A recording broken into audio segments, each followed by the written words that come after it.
índice livre.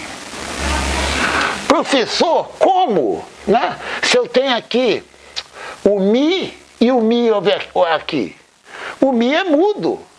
Só que eu falei, quando você define o índice, você esquece o índice do vetor.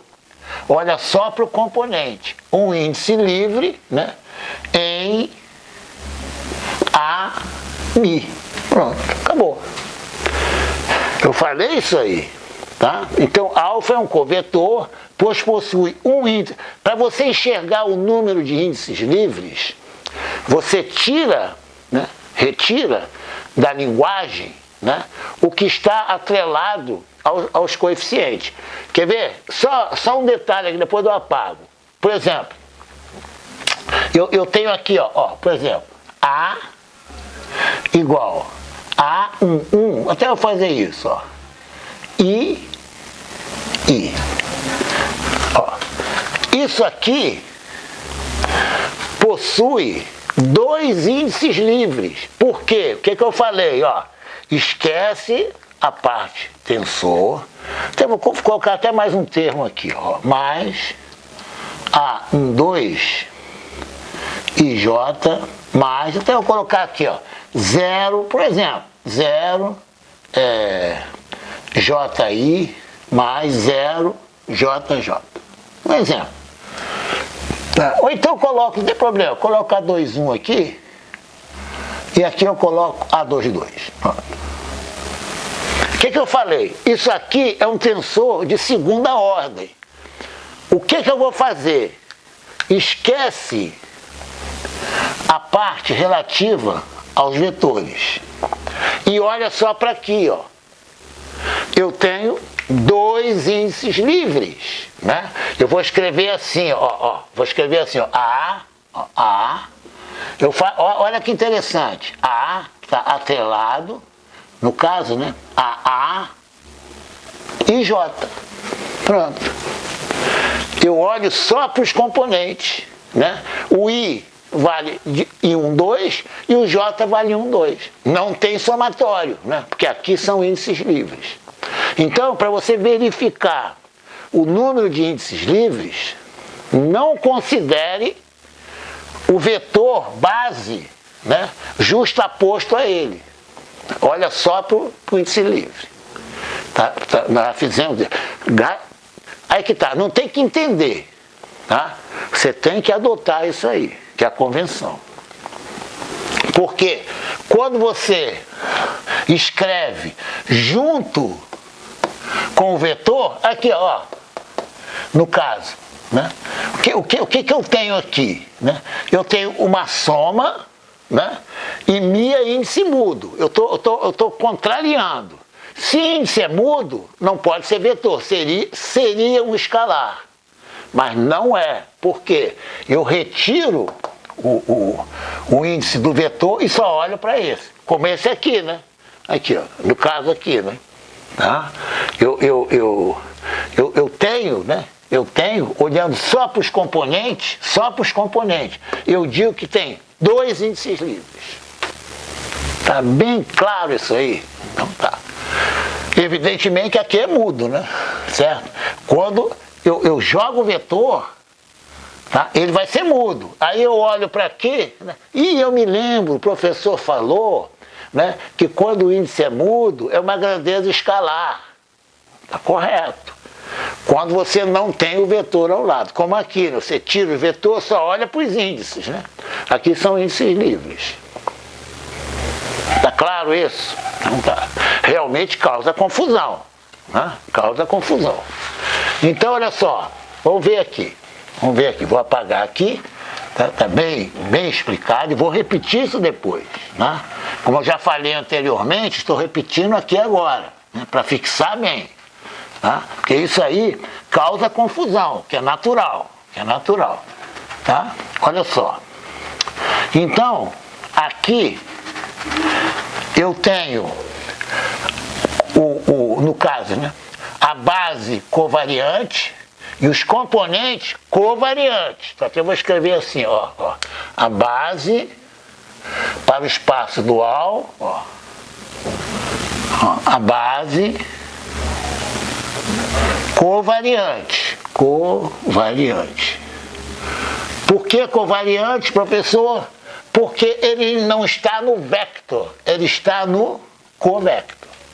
Tá? E os componentes A1, A2, A3 são os componentes covariantes. Tá bem claro, né? Então, ó, covariante. Se você fala assim, não, o covariante o índice está em cima. Não necessariamente.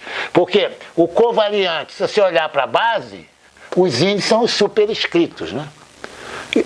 Se você olhar para os componentes, são subscritos. Não interessa, você olha sempre para a base.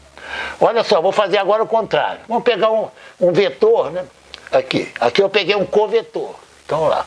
Vetor. Vou pegar um vetor X. Pronto. Vetor X. Aqui eu tenho uma base, né? No caso, né? A base dos vetores. Tá? Então eu vou escrever, por exemplo, colocar aqui X, atenção aqui, ó, faz sempre assim, ó, coloca a base aqui, sempre faz assim. Olha só, como eu estou no vetor, né, a base, entre aspas, não é esquisita, faz assim mesmo, tá? Aqui a base é esquisita, o índice está lá em cima. Olha sempre para a base. Coloca aqui, por exemplo, Ni. Aqui é um vetor. Como a base, o Ni, é subscrito, aqui vai ser superescrito. Acabou. Tá? Isso aqui é o vetor base. Né? Aí eu repito, né? No caso, ó, A1, A2, A3, né? No caso, né?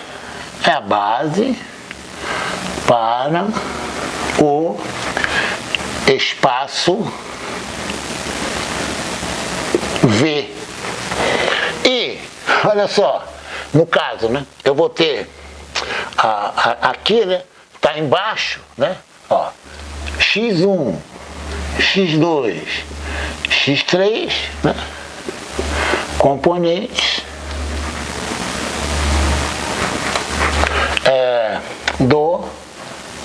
vamos ficar componentes, tá? Olha que interessante, olha como causa confusão mesmo, causa confusão. Aqui não é covariante, aqui está contrário ao covariante. Olha, se eu chamei isso aqui de covariante, professor, por que o nome covariante? Porque veio de covector, por isso que é covariante. Né? Eu sempre olho para o índice do vetor base. Covariante, o índice está em cima. Aí, por consequência, os componentes têm índice embaixo. No caso do vetor, tá? Olha só, sempre escreve a base. É A índice Ni embaixo.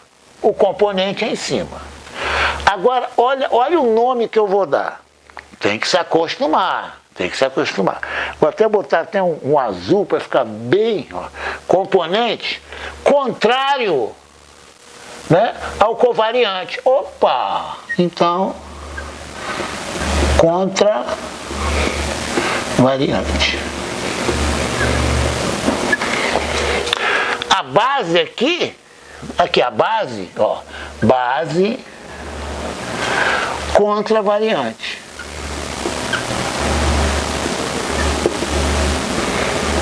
Contravariante. Então, memorize, sugestão, como eu memorizei.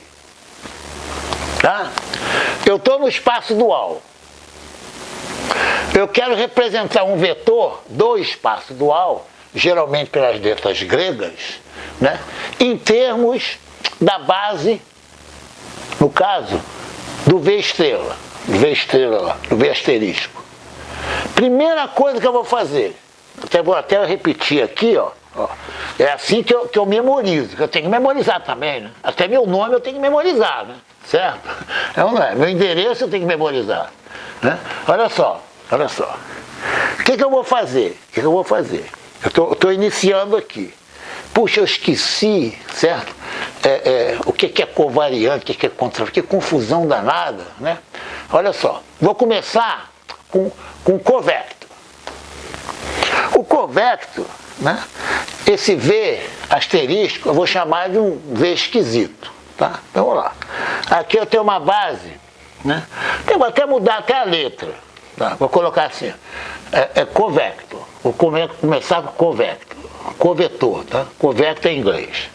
Ó, vou escrever a base dele aqui. Por exemplo, base E. Olha só. É covecto? Tudo bem. Vou colocar um índice superior, que é covecto. O componente vai ser inferior, por convenção. Aqui é AK. Aqui tem índice mudo, mas eu olho como um vetor, ó, somente usando um índice livre. Então isso aqui é um vetor. Tá? Como ele pertence ao covecto, eu vou colocar uma letra grega para ele. Por exemplo, beta. Tá? Então beta vai ser AK é elevado a K, é um vetor. Mas eu digo que os componentes do beta, né, tem 1 grau de liberdade, por isso que é vetor. Tudo bem. Aí eu chamo esse conjunto de covariante. Isto é, base covariante, índice em cima. Componente covariante, índice